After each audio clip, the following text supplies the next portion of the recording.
Discuss करने वाले हैं हमारे भारत के प्रमुख पर्यावरणीय आंदोलनों के बारे में।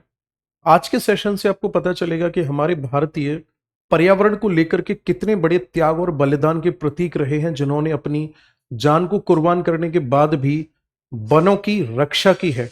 आज के सेशन से आपको पता चलेगा कि अमृता देवी जी बिश्नोई जो थी, उनका सम्मान आपकी नजरों में कितना ज्यादा बढ़ जाएगा जब आपको पता चलेगा कि उन्होंने सिर्फ और सिर्फ वृक्षों की रक्षा के लिए अपनी और अपनी बच्चियों की जान की कुर्बानी लगा दी थी। तो ये सेशन बहुत ज्यादा बेहतर होने वाला है, आप लास्ट तक इसमें जरूर देखिएगा, क्योंकि इस वाले सेशन से आपको 35 क्वेश्चंस मिलने वाले हैं रिगार्डिंग इंडियन एनवायरमेंटल रेवोल्यूशन से रिलेटेड। तो बिना किसी देरी के एक एक करके शुरुआत करते हैं। देखिए ध्यान से, स्क्रीन पर आपके सामने जो पहला प्रश्न है वो किससे संबंधित है? चिपको आंदोलन किससे संबंधित है? चिपको आंदोलन के बारे में कह रहा है कि ये जो आंदोलन है वो किससे संबंधित है। देखो ध्यान से, चिपको आंदोलन का जो उद्देश्य रहा था, ये रहा था सर फॉरेस्ट कंजर्वेशन से रिलेटेड, यानी कि वन संरक्षण से संबंधित ये आंदोलन रहा था। अब अगर आपसे ये पूछा जाता है कि ये आंदोलन कब शुरू हुआ, तो तब आपका आंसर होगा 1973 की बात है। 1973 में उत्तराखंड का जो जिला पड़ता है, जिले का नाम है चमोली। उत्तराखंड का जो चमोली जिला है, यहां पर एक गांव है जिसका नाम है मंडल ग्राम। इस मंडल ग्राम में क्या होता है भाई साहब, खेल संबंधित सामग्री के लिए यहां पर वनों को काटने की अनुमति दे दी गई। कब? 1973 में। इसका विरोध करने के लिए सामने कौन आए? तो इसका विरोध करने के लिए सामने आए सुंदरलाल बहुगुणा। सुंदरलाल बहुगुणा सामने आए, चंडी प्रसाद जी आए और गौरा देवी। ये मुख्य नेतृत्वकर्ता थे जिन्होंने मिलकर के पेड़ों से लिपट करके पेड़ों को बचाने की मुहिम को शुरू किया। और ये आंदोलन इतने बड़े स्तर पर रंग लेकर के आया कि 1980 में इंदिरा गांधी जी ने क्या किया, 1980 में जाकर के इंदिरा गांधी ने अपनी सरकार के चलते हुए अगले 15 वर्ष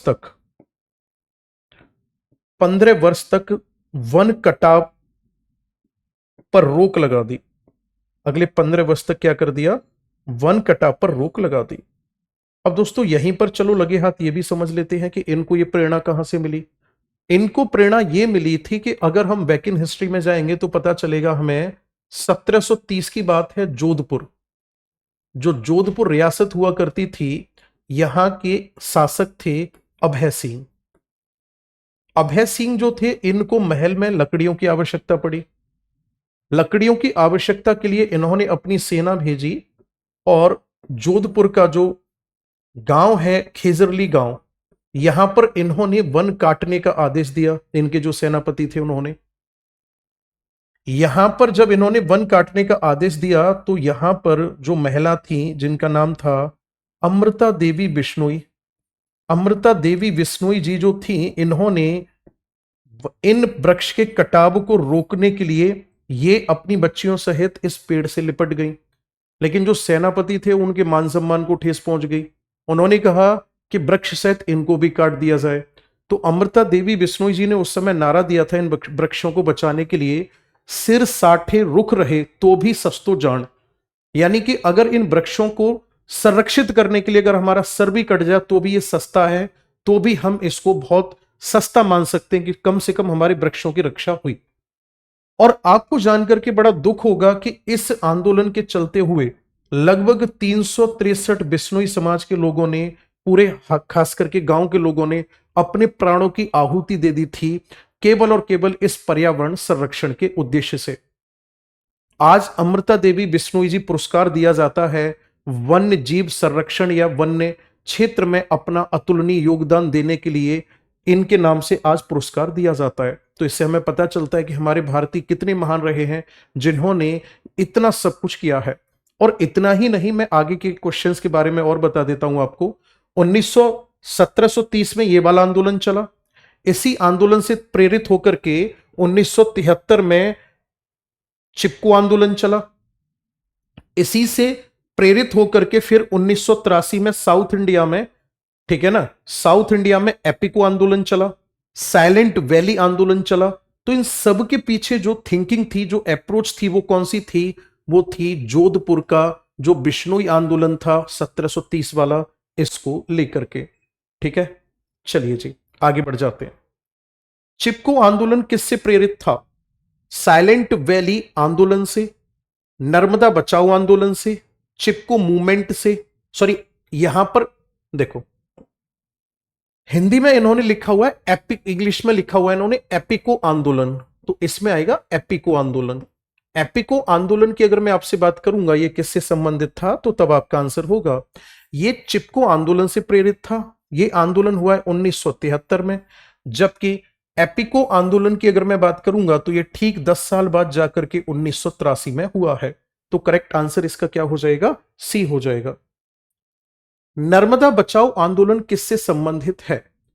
दोस्तों बात है, मैं इसको डिटेल में समझाता हूं आपको, बात है 1961 की।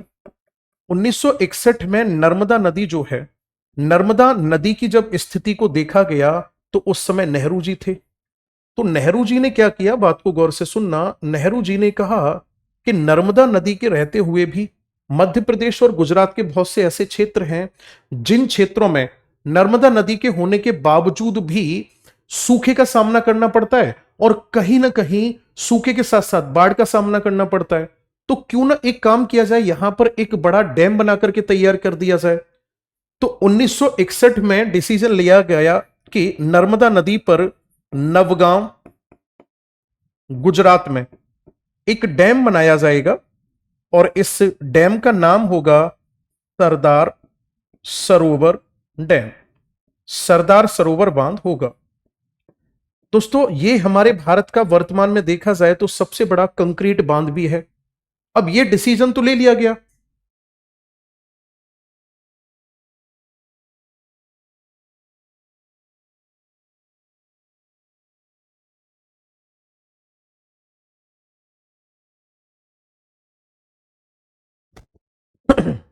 सरदार सरोवर डैम की अगर मैं बात करूंगा तो आपसे, तो ये हमारे भारत का सबसे बड़ा कंक्रीट डैम है। इस बांध का जब निर्माण किया गया तो लगभग 190 गांव खाली करा दिए गए और उनसे कहा गया कि हम आप लोगों को रिहेबिलिटेशन अरेंज कराएंगे, रहने की जगह देंगे, हम मुआवजा देंगे। 1961 में बांध का निर्माण शुरू हुआ। 1985 का टाइम आया, इन्होंने क्या किया, न तो किसी को मुआवजा दिया और बांध की जो ऊंचाई थी, इस ऊंचाई को बढ़ाने का भी निर्णय ले लिया गया। यानी कि बांध की ऊंचाई की अगर हम बात करेंगे तो 121.92 मीटर से बढ़ा करके इन्होंने कितनी करने का निर्णय लिया, इन्होंने कहा कि हम इसको 138.68 मीटर कर देंगे। यानी लगभग 17 मीटर के आसपास बांध की ऊंचाई बढ़ाने का और निर्णय लिया गया। अब यहां के लोगों ने तुरंत इसके खिलाफ आवाज उठाई कि अगर आप बांध की ऊंचाई बढ़ाओगे तो बांध की ऊंचाई बढ़ाने से वहां पर सबसे पहली बात तो उस पूरे के पूरे एरिया में भूकंप का खतरा रहेगा, क्योंकि जितना बड़ा डैम उतना ज्यादा नीचे प्रेशर, उतना ही भूकंप का खतरा ज्यादा। इसके साथ साथ यहां पर अगर देखा जाए तो डैम अगर टूटा तो उससे भी खतरा मंडराएगा, पूरा का पूरा क्षेत्र जल भराव से क्या नाम है प्रभावित होगा। तो इस वजह से 1985 में एक कमेटी बनाई गई जिस कमेटी का नाम रखा गया नर्मदा बचाओ कमेटी। नर्मदा बचाओ कमेटी नाम रखा गया 1985 में। और इसके जो सूत्रधार थे वो थे मेधा पाटेकर और बाबा आमटे। मेधा पाटेकर और बाबा आमटे जो थे इसके सूत्रधार थे। इसी कमेटी ने अगर देखा जाए तो आंदोलन की शुरुआत तो 1985 में ही हो चुकी थी, बट व्यापक रूप से देखा जाए तो 1989 में जाकर इन्होंने पूरी तरह से आंदोलन की शुरुआत की और यह आंदोलन फिर चला था 1996 तक। तब जाकर के सरकार ने इनकी मांग को सुना, इनको मुआवजा उपलब्ध कराया गया। इसके अलावा अगर हम बात करेंगे तो यही क्या है, यही इसका करेक्ट आंसर हो जाएगा सी, कि भाई बांध विरोधी प्रदर्शन था ये। और इसके साथ साथ आप ये भी लिख सकते हो कि सरदार सरोवर डैम पर एकता की मूर्ति लगी हुई है और आपको अच्छे से पता होगा कि ये एकता की मूर्ति किसकी है, पटेल जी की है। और अगर आपसे ये पूछा जाता है कि कितने मीटर ऊंचाई है इसकी, 182 मीटर इसकी ऊंचाई है। करेक्ट आंसर सी हो जाएगा। ठीक है, चलिए जी आगे बढ़ जाएं। चलो अगले प्रश्न में कह रहा है कि चिपको आंदोलन कब शुरू किया गया था? 1973 की बात है। 1973 में चिपको आंदोलन की शुरुआत की गई थी। और आपको याद आ रहा होगा 1973 से हमारे इंडिया में टाइगर प्रोजेक्ट भी उत्तराखंड से शुरू हुआ था इसी सन। और कहां से? जिम कॉर्बेट से, है ना। तो ये उत्तराखंड के चमोली से इस वाले आंदोलन की शुरुआत हुई थी। नर्मदा बचाओ आंदोलन किस नदी पर बांधों का विरोध करता है? गंगा, गोदावरी, नर्मदा या कृष्णा? आंसर हो जाएगा नर्मदा नदी। नर्मदा नदी पर कौन से डैम का विरोध कर रहा था ये? सरदार सरोवर बांध का।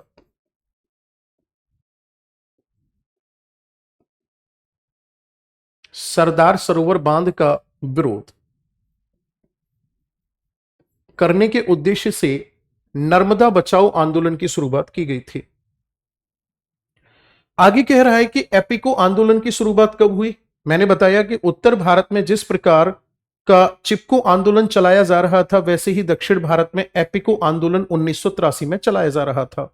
इसकी शुरुआत कहां से होती है? तो तब आपका आंसर होगा 1983 की बात है, जब उत्तर कन्नड़ जिला जो है, उत्तर कन्नड़ जिला में गांव पड़ता है एक। और इस अगर गांव की हम बात करेंगे जो उत्तर कन्नड़ जिला में पड़ता है, इस गांव का नाम है सलकानी गांव। कौन सा गांव है? सलकानी गांव। उत्तर कन्नड़ जिले के सलकानी गांव में यहां पर जो एक व्यक्ति थे उनका नाम था पांडुरंग हेगड़े। पांडुरंग हेगड़े, इनके द्वारा आंदोलन को शुरू किया गया था। और अगर आपसे पूछा जाता है कि आंदोलन क्यों शुरू किया गया इनके द्वारा, तो इनके द्वारा आंदोलन शुरू करने के पीछे जो उद्देश्य था वो था यहां पर वृक्षों का कटाव। यह आंदोलन कितने दिन तक चला? तो तब आपका आंसर होगा यह आंदोलन चला था 38 दिन तक।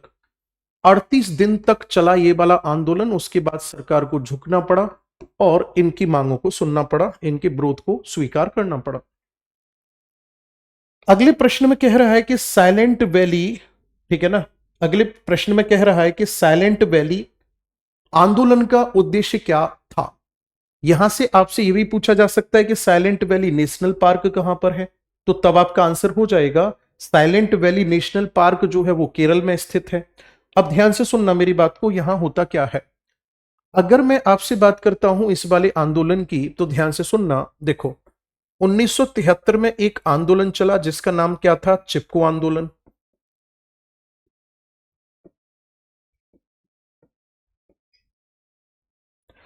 ठीक इसी 1973 में एक आंदोलन और चला हमारे भारत में जिसका नाम रखा गया साइलेंट वैली आंदोलन। क्या नाम रखा गया? साइलेंट वैली आंदोलन नाम रखा गया इसका। आगे बात समझ में। यह आंदोलन क्यों चलाया गया? तो तब आपका आंसर होगा यह आंदोलन इसलिए चलाया गया क्योंकि केरल राज्य में एक नदी बहती है जिस नदी का नाम है कुंथीपुझा। केरल में एक नदी बहती है जिसका नाम है कुंथीपुझा। तो जो यहां पर कुंथीपुझा नदी बहती है, इस नदी पर बनाया जा रहा था क्या? बांध। और जब इस नदी पर बांध बनाया जाएगा तो सिंपल सी बात है, इस नदी पर बांध बनाने से क्या होगा? यहां पर वनों का कटाव होगा। होगा या नहीं होगा? बिल्कुल होगा सर। वनों का कटाव होगा तो यहां पर जैव विविधता घटेगी या बढ़ेगी? तो यहां पर जो जैव विविधता पाई जाती है वो जैव विविधता कम होगी। इससे किस किस पर संकट आएगा? तो यहां पर एक तो खास करके एलिफेंट देखने को मिलते हैं और यहां देखने को मिलते हैं लॉन्ग टेल मकाओ, लंबी पूंछ के लॉन्ग टेल मकाओ यहां पर देखने को मिलते हैं। तो इन सब के ऊपर संकट आ रहा था। जब यहां के लोगों ने बड़े स्तर पर विरोध किया तो 1985 में जाकर के इस आंदोलन को सफल माना गया। यह आंदोलन 1985 में जाकर के सफल हुआ। और जो साइलेंट वैली क्षेत्र है, ठीक है ना, कौन सा क्षेत्र? जो साइलेंट वैली क्षेत्र है, इस क्षेत्र को नेशनल पार्क अनाउंस कर दिया गया।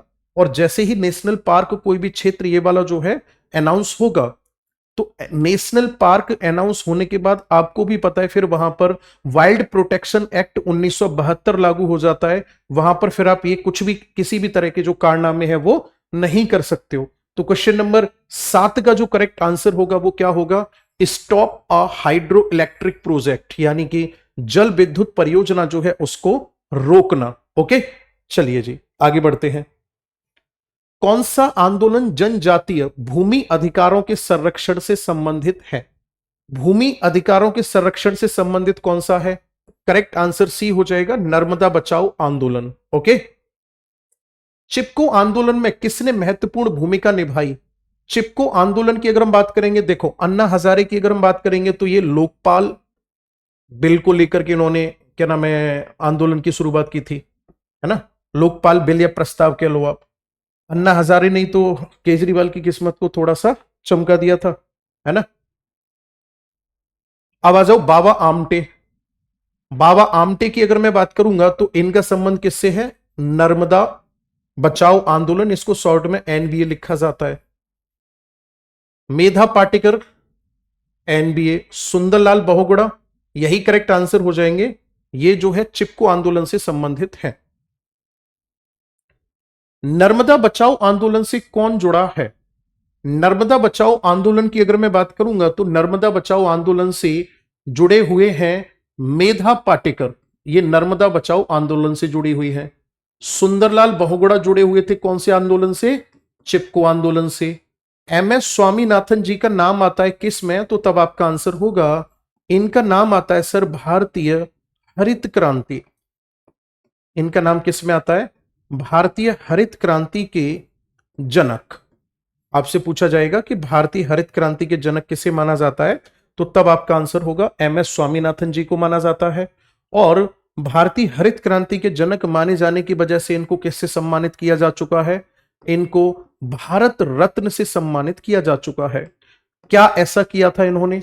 इन्होंने हमारे भारत में 1966 से लेकर के 7 के बीच में जब हमारे देश में प्लान हॉलीडे चल रहा था, उस समय इन्होंने इंडियन ग्रीन रेवोल्यूशन की स्टार्टिंग कराई थी।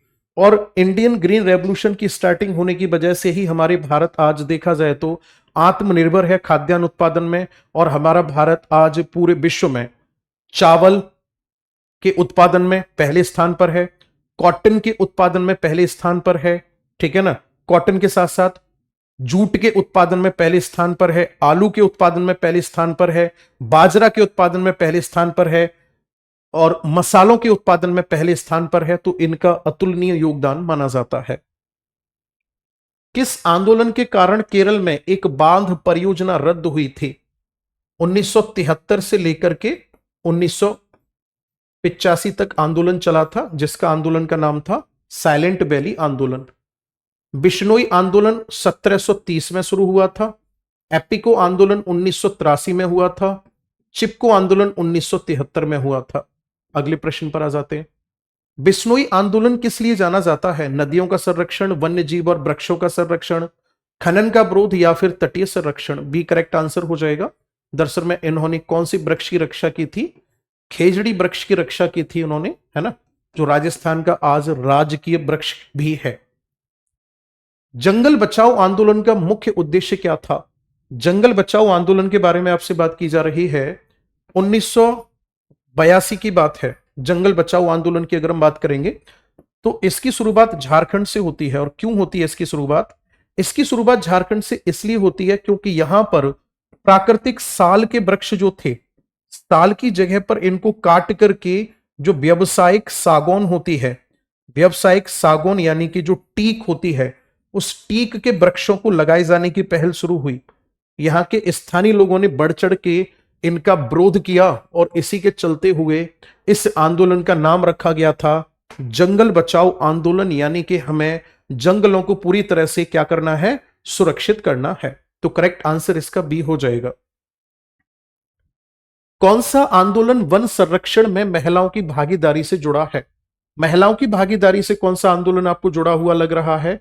चिपको आंदोलन, साइलेंट वैली आंदोलन, टिहरी आंदोलन, या फिर जंगल बचाओ आंदोलन? कौन सा आंदोलन ऐसा है? तो तब आपका आंसर होगा चिपको आंदोलन हो जाएगा, क्योंकि गौरा देवी जो थी इन्होंने बढ़ चढ़ करके इसमें भाग लिया था। निम्नलिखित में से कौन सा सही सुमेलित नहीं है? यहां पर कह रहा है कि कौन सा सही सुमेलित नहीं है।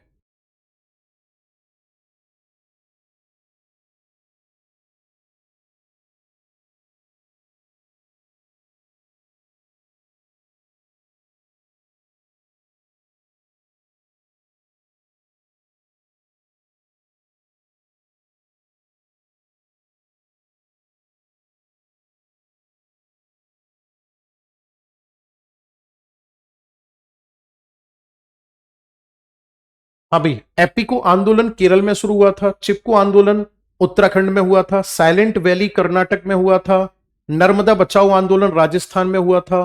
कह रहा है कि इनमें से कौन सा करेक्टली मैच नहीं है। 15वें क्वेश्चन का करेक्ट आंसर आपको बताना है, कौन सा करेक्टली मैच नहीं है, सॉरी, निम्नलिखित में से कौन सा सही मैच है। वही तो मैं कह रहा था, मैंने कहा यार यहां की बात फंस रही है। देखो, एपिको आंदोलन केरल में हुआ था, चिपको आंदोलन उत्तराखंड, बी करेक्ट है। ये कर्नाटक आएगा, यहां केरल आएगा, यहां एमपी आएगा, तो एक ही करेक्टली मैच है। कौन सा आंदोलन जैव विविधता संरक्षण से संबंधित है? ठीक है ना। देखो, मेरी बात को सुनना ध्यान से। जंगल बचाओ में वनों का संरक्षण किया गया, नर्मदा बचाओ में नदी का संरक्षण किया गया, टिहरी में यहां पर भी नदी को बचाया गया। बट साइलेंट वैली की अगर मैं बात करूंगा तो यहां पर जरूर जैव विविधता संरक्षण की बात की गई थी, तो करेक्ट आंसर इसका डी हो जाएगा। चिपको आंदोलन एक जमीनी स्तर का आंदोलन था। पहले स्टेटमेंट में कह रहा है कि चिपको आंदोलन जो था वो जमीनी स्तर का आंदोलन था, इसमें स्थानीय ग्रामीणों की भागीदारी थी। जब जमीनी स्तर का आंदोलन होगा जब तो स्थानीय ग्रामीणों की भागीदारी होगी। दोनों ही स्टेटमेंट करेक्ट है। चिपको आंदोलन मुख्य रूप से किसके विरुद्ध था? औद्योगिक प्रदूषण, बांध निर्माण, ठेकेदारों द्वारा व्यावसायिक रूप से लकड़ी काटना, बी करेक्ट आंसर हो जाएगा। चिपको आंदोलन के बारे में निम्नलिखित कथनों पर विचार करें। बिल्कुल करेंगे जी। यह गढ़वाल क्षेत्र में शुरू हुआ, इसने निजी ठेकेदारों द्वारा हरित कटाई का विरोध किया, इसकी शुरुआत केवल आदिवासी समुदाय द्वारा की गई थी। 19वें का कौन सा करेक्ट लग रहा है आपको? देखो, 19वें का जो करेक्ट आंसर होगा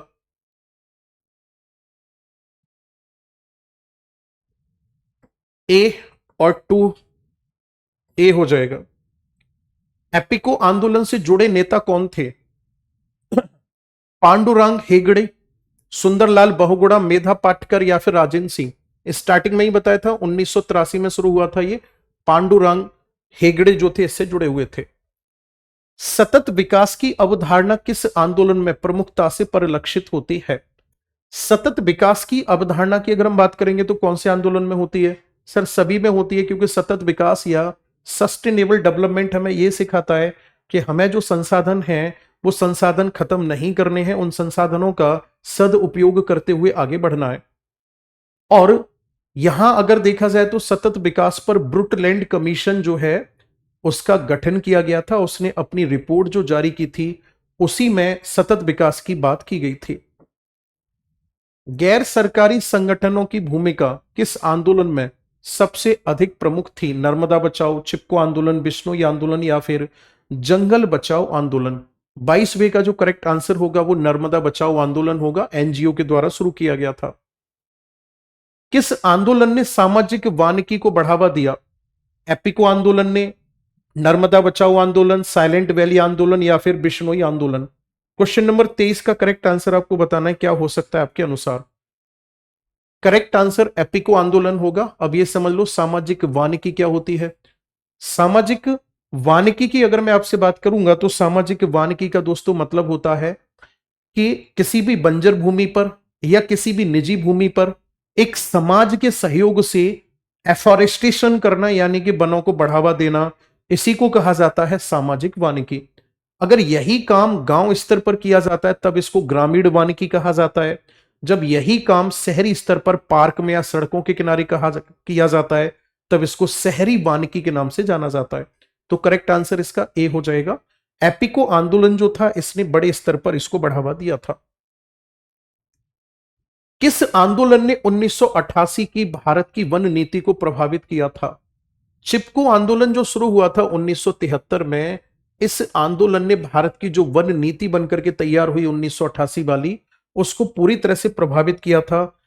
और यही कारण था कि 1988 की वन नीति में वनों के कटाव को रोकने के लिए बड़े स्तर पर जोर दिया गया, और साथ ही साथ जो वन्य जीव हैं, वन्य जीव और वन्य वनों में रहने वाली जो आदिवासी जनजातियां हैं, उन दोनों के ही संरक्षण की बात की गई। तो करेक्ट आंसर इसका ए हो जाएगा।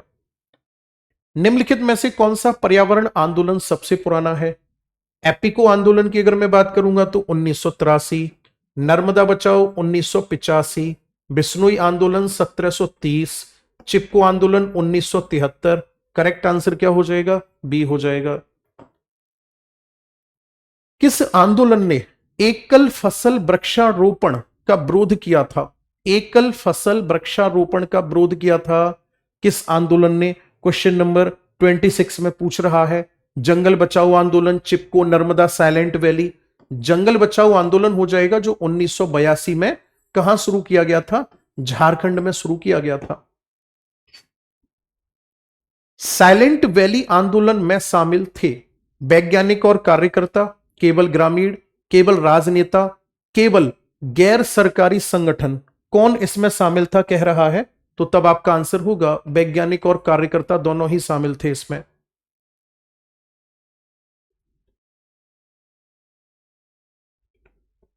टिहरी बांध विवाद मुख्य रूप से किस नदी पर बांध के निर्माण के विरोध में था? भागीरथी प्लस भीलंगाना नदी। इन दोनों नदियों के संगम पर एक डैम बना हुआ है जिसका नाम है टिहरी डैम। इस टिहरी डैम की अगर मैं बात करूंगा तो इसकी ऊंचाई है 260.5 मीटर, और यह है भारत का सबसे ऊंचा बांध।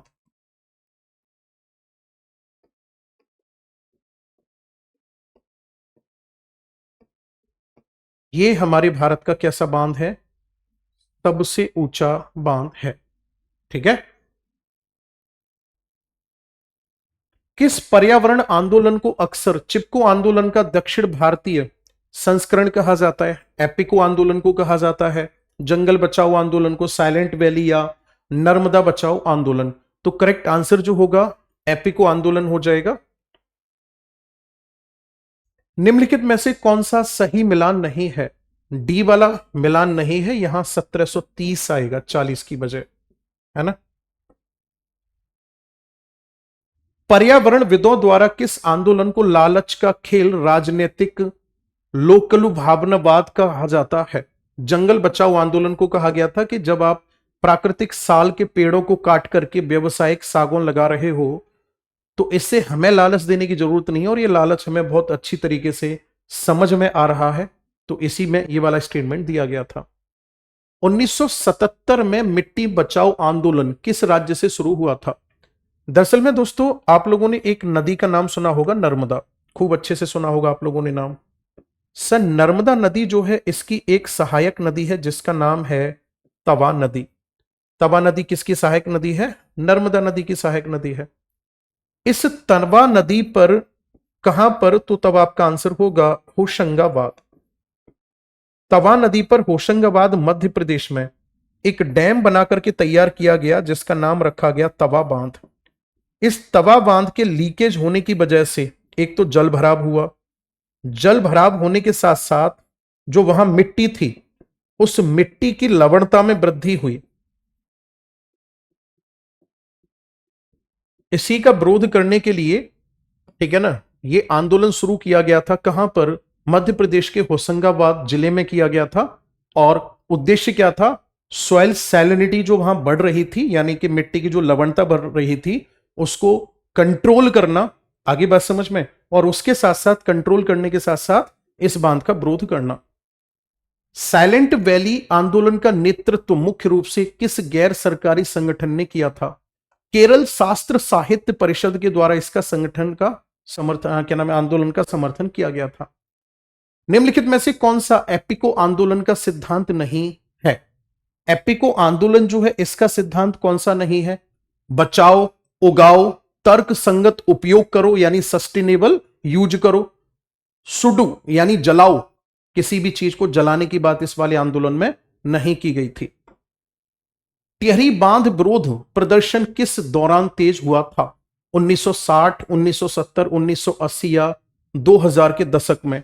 तो 35वें का जो करेक्ट आंसर होगा वो सी हो जाएगा। 1980 के दशक में इस बांध का विरोध जो है वो किया गया था, टिहरी बांध का विरोध।